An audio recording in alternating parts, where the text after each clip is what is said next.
What's going on, everybody? Josh Engleman for Awesemo.com, and I am back with my NBA DFS contenders on FanDuel for Monday, May 2nd? Got it, right? Yes, I did. Whew, that was close. Now be sure to hit that like button, subscribe to the channel, and hit the notification bell so you know when everything goes live. Follow me on Twitter, at Josh Engleman. Let me know in the comment section who your favorite plays are for today's slate. And finally, shout out to No House Advantage for being the presenting sponsor of this video. If you use the promo code Awesemo when signing up, you will get $25 on your first deposit. And we're rounding out the bottom of my top 10. Spencer Dinwiddie, Devin Booker, Mikal Bridges, Tobias Harris, and Tyrese Maxey on the outside looking in. Who will be my favorites? My top 5 plays for today? Time to find out. First up at number 5, we've got Tyler Hero. He's shooting guard, small forward, eligible 5,600, projected for 30. The goal is 32, and he is in the optimal lineup 50% of the time. Value is weird today, so getting guys in multiple positions around that average salary going to be very important. I gave Hero 30 minutes. If you told me he played more, it would not surprise me, but no Kyle Lowry in this one, so there are a couple extra minutes to go around. It's around a fantasy point per minute, 28% usage, 18 points, 6 boards, 3 assists, maybe a stock. It's a pace down spot against Philly, but it's clearly a better matchup than it normally would be, considering there's no Joel Embiid out there. So I really like the flexibility of Hero. And honestly, on a day like today, if you found out that Tyler Hero played 36 minutes, would you be that surprised? Because I sure wouldn't. At number 4, we hop over to Philly for James Harden, shooting guard, small forward, eligible, 9,800, projected for 53. The goal is 53, and he's in the optimal lineup 54% of the time. If the Sixers want to win this series, James Harden needs to be the James Harden of old. 40 minutes, 1.3 fantasy points per minute. Back up 34% usage. Dude's just going to have to shoot 26.5 points, 10 assists, 8 boards, and 2 stocks. I don't know how well this is going to work out for him against Miami. That's a good defense. You know, you want Kyle Lowry to be out there for Miami, but this is a really good defense regardless. This could cause some real problems for Harden, but we know the opportunity is going to be there.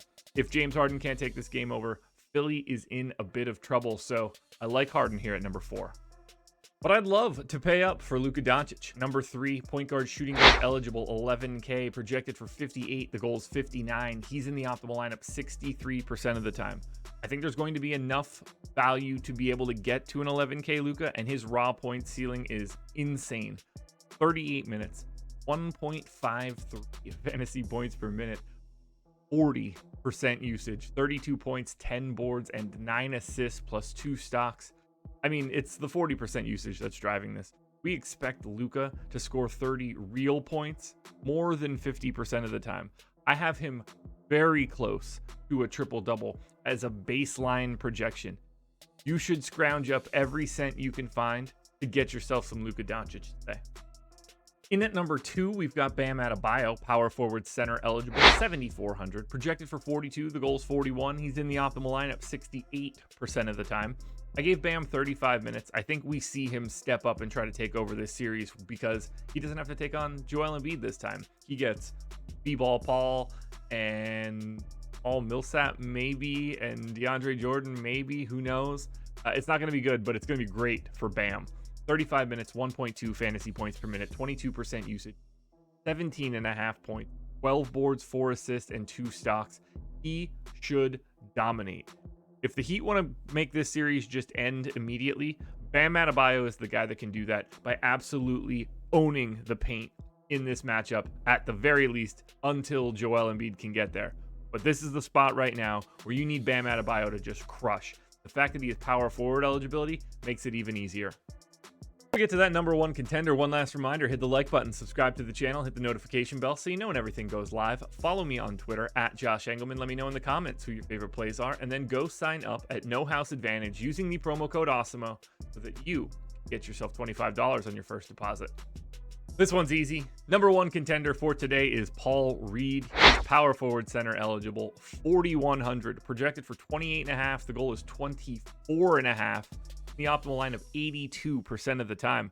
My assumption is that Paul Reed is going to play 24 minutes or more today. That's what I expect to happen. He is not priced like he has to soak up all of that playing time with no Joel Embiid. He's a 1.2 fantasy point per minute guy, 18% usage, 9 points, 8 boards, an assist, and 3 stocks. maybe he gets exposed in the playoffs. It's possible. We could see Paul Reed play a bunch today and essentially never play again for the rest of this series. I wouldn't rule it out.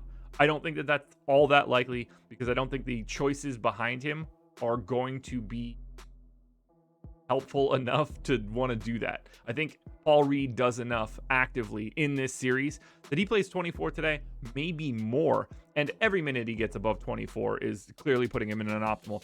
Even if you played him 20 minutes, he's probably in that Bam Adebayo, Luka Doncic range. So don't overthink this one today. This is about the easiest thing you're going to do. And if you see that he's in the starting lineup, which he should be, this makes it the ultimate no-brainer. Paul Reed is your number one contender. Alrighty, folks, that will do it. Those are my NBA DFS contenders on FanDuel for Monday, May 2nd. See, I hate when the second day is Monday. It just feels like Monday should be a 1. I don't know. It's not important.